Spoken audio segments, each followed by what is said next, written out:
Hi everyone, my name is Lena and I work with the rest of the team here at Replit to support our educators and those who use Teams for Education.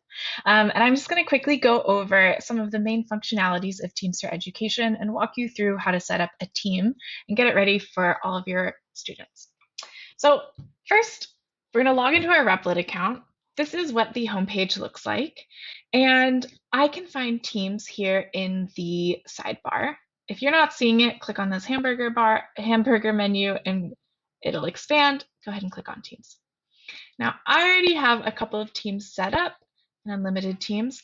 If you don't yet, go ahead and visit Teams for Education at replit.com/Teams for Education.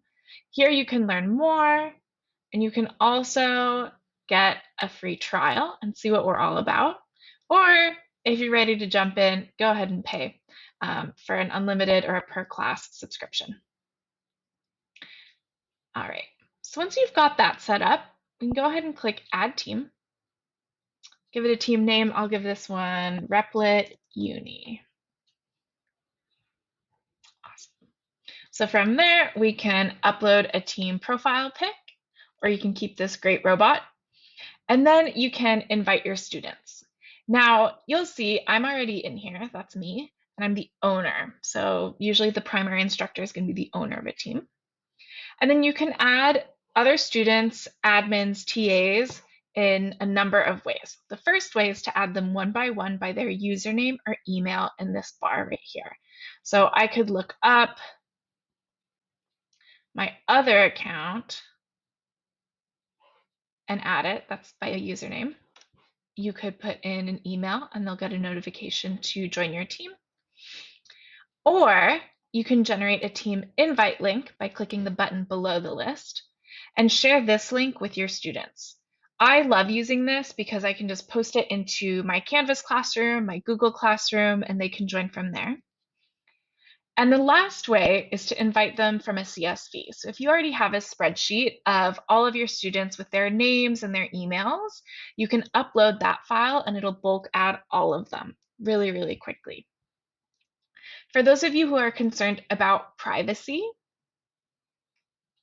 there's this option not to collect names or emails, and that will make your team FERPA and COPPA compliant. All right. So once I'm done, I'll go ahead and hit done. It'll send all those out and it'll bring you to your team. Now, our team is made up of 3 sections. We've got this main admin section where I can edit the details of my team, give it a new display name, give it a description, update the image. I can manage my team members. I can find helpful resources, see who's coding, and then I've also got my team projects and my Team Repls sections, and I'll talk about those next. All right, so we've created our team, we've added our team members. Now let's start to add some projects and assignments. So when I scroll down, I'm going to see 2 different types of resource in my team. I've got team projects and I've got Team Repls. The biggest difference here is privacy. Team projects are only visible and editable to the student or group of students who are assigned to them, whereas Team Repls are editable and viewable by everyone in the team. So team projects are best for assignments that you're concerned about academic integrity with, and then Team Repls are really great for collaboration. So if you've got random breakout rooms, you want them to collaborate together, add them to a Team Repl. If you want to do a code along, use a Team Repl, or if you just want kind of a scratch pad to be working off and that the students can then use as a resource later, add it to a Team Repl. But keep in mind, it's editable and viewable by everyone in the team. So let's start by creating a project. I can do this a number of ways. I can add them in bulk from another team, or I can do them manually. So I'm going to start with that first method manually. I'm going to hit Create Project. I'll choose my language, do HTML, CSS, and JavaScript. Give it a title. You can give it a description if you want, and a deadline. And then you can decide whether you want it to be a group project or not. So I'll say, let's make this a group project, and I'll create it. This brings us to our IDE, where we've got our file tree, our text editor, our preview pane, and our console and our shell down below.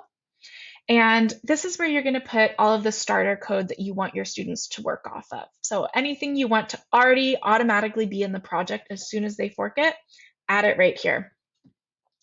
Then I'm going to hit Publish Project, toggle that on, and I can create my groups here. So you can do this manually by looking them up by their username, or you can auto-assign them and add them to groups that way.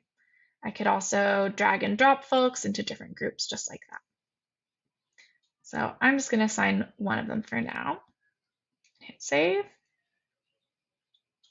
And now I've assigned my students. Now, another way to create a project, if you're looking to save some time, is that you can upload files and folders.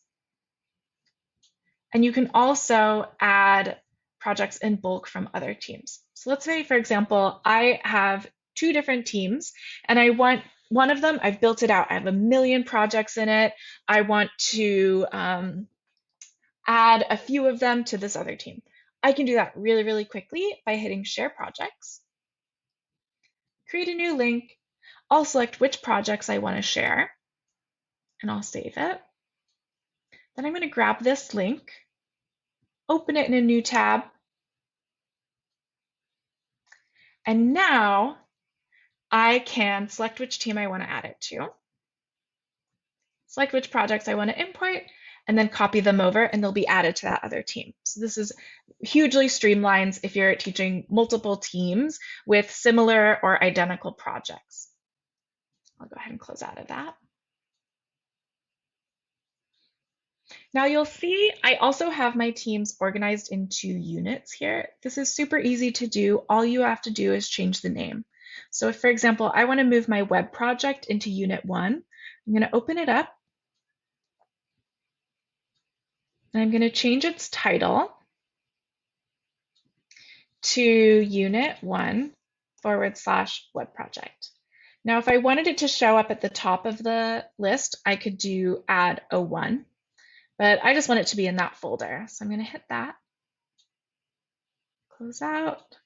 When I go back to my team, I'll see it's been added into that unit. So this is really wonderful if you are making like tons of projects and you want to be able to organize them. Really, really easy. Just change the name. You've got some instructions up here as well. So that's creating projects. So you've got your team set up, you've got projects. Let's take a look and see what this team looks like from a student's point of view. Now, I've already got a student's window open right here. And you'll see their view is slightly different, but they can see any of the projects that you've published, as well as any Team Repls that anyone in the team has added.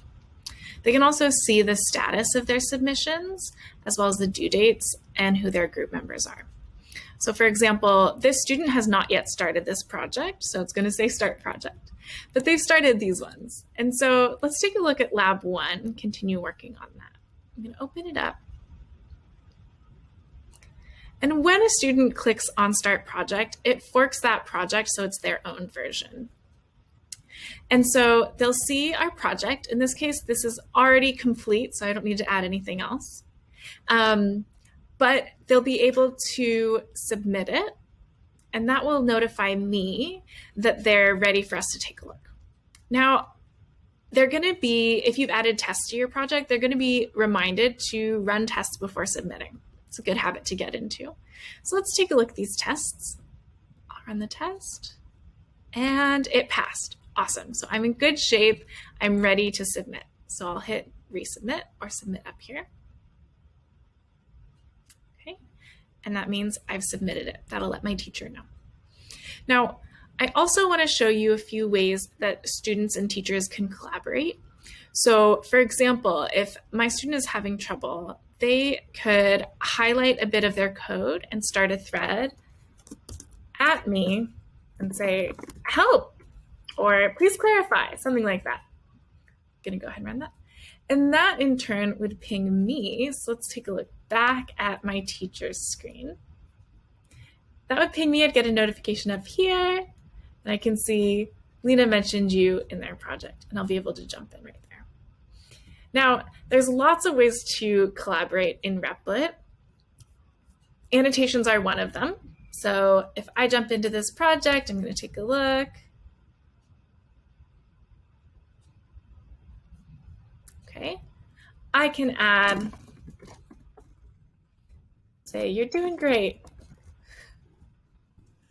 I can add help in here. I can also annotate, for example, if they're missing semicolons or if their syntax is wrong, I can give them hints through annotations as well.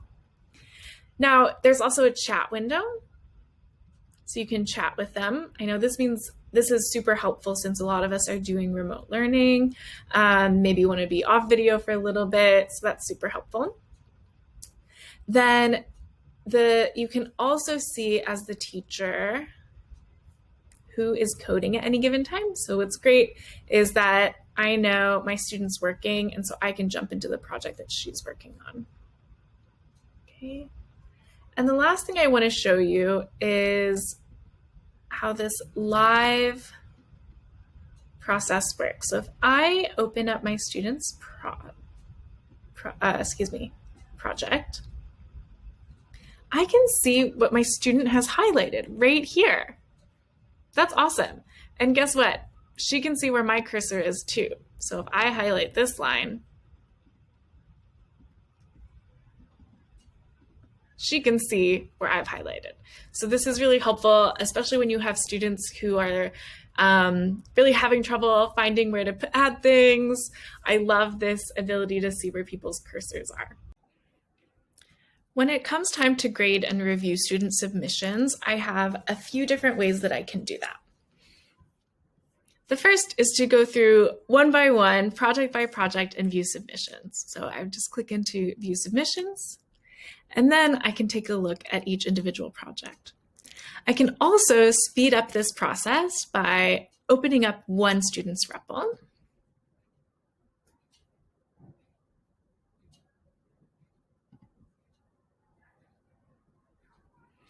And then I'll take a look in the Teams for Education teacher tab, which is this book on the side. And that'll allow me to see the status of the project, whether it's submitted or not, whether it's late or on time.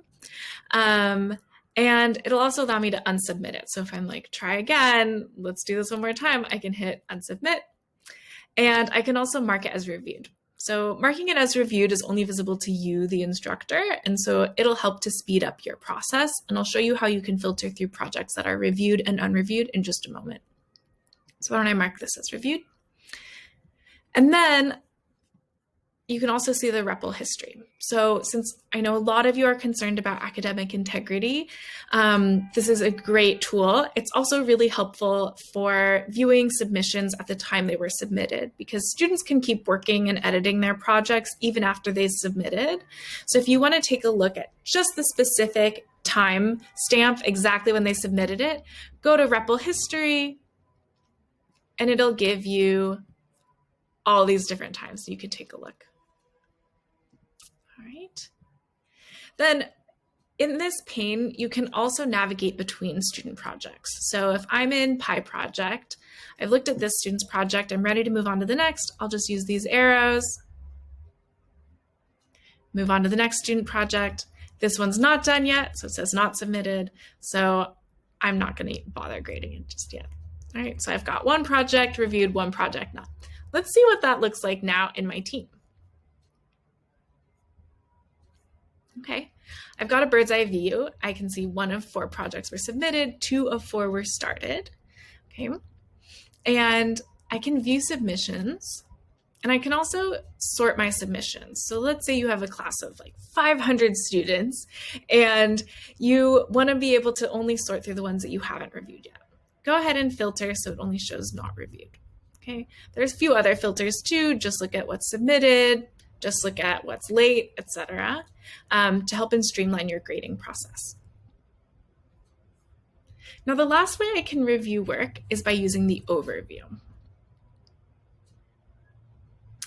Here's my overview. I can see all my students' names, their progress through the class, and then I can also see their progress for each project. So it's kind of color-coded: completed, waiting for review, in progress, and not started. This is the one we just submitted, so that one's green, it's completed. This is a great way to just get a bird's eye view, see what's going on in your whole class across all the projects. Next up, let's talk about auto-grading. Auto-grading is going to make it way easier and way more streamlined for you to review your students' work. And it'll also give your students a bit more instruction and support as they move through their project. So let's start with, in our team, I'm going to open up a project, that one. And in this project, all I want the students to do is print a statement that welcomes Grace Hopper to class. And I've provided them with just a little bit of starter code. From here, I'm going to click this check mark on the left side of my screen, which will take me to my tests.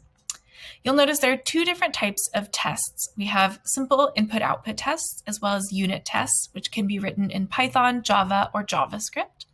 I'm going to walk you through a simple input-output test today. So I'll click on that and create a test. And there are fields for the test name, input, and output. And you'll also have a drop-down to choose from 4 different types of tests: match, exact, regex, and compatibility. Match and exact do exactly what they sound like. Regex is a little bit more flexible, a bit more customizable. And then compatibility is for those of you who might have created tests in your classrooms before we had switched to Teams for Education, and you want those tests still to run in Teams for Education. In that case, you would select compatibility. So I'm going to show you an example using match. I'll name this test Test 1. I don't need any input for this particular test. And then for my expected output, let's say I want the output to say, "Welcome to class, Grace Hopper." Okay, I'll go ahead and save that. And then let's see what this looks like from a student's perspective. So I'm going to jump into a student view. And now we've got our lab 1.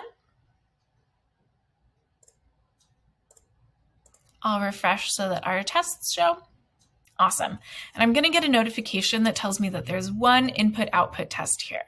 That's really important because this student is going to want to make sure that her work passes the test before she submits it. So here, the student has already written welcome, first name, last name. Let's run that and see what comes up. Welcome, Grace Hopper. I wonder if this will run in our test. Okay. So when they go to this check mark on the side, they'll view their tests, they can run them here, and we'll see that this one failed. Now, when I say this provides more support and structure for your students, it's because first they can see they didn't get it quite right. They can look at the results, and this will show them what you expected to come out of their code and what actually came out. And here it will highlight the difference. So I can notice just at a glance that I'm missing these particular parts of space and welcome to class. So let me update those.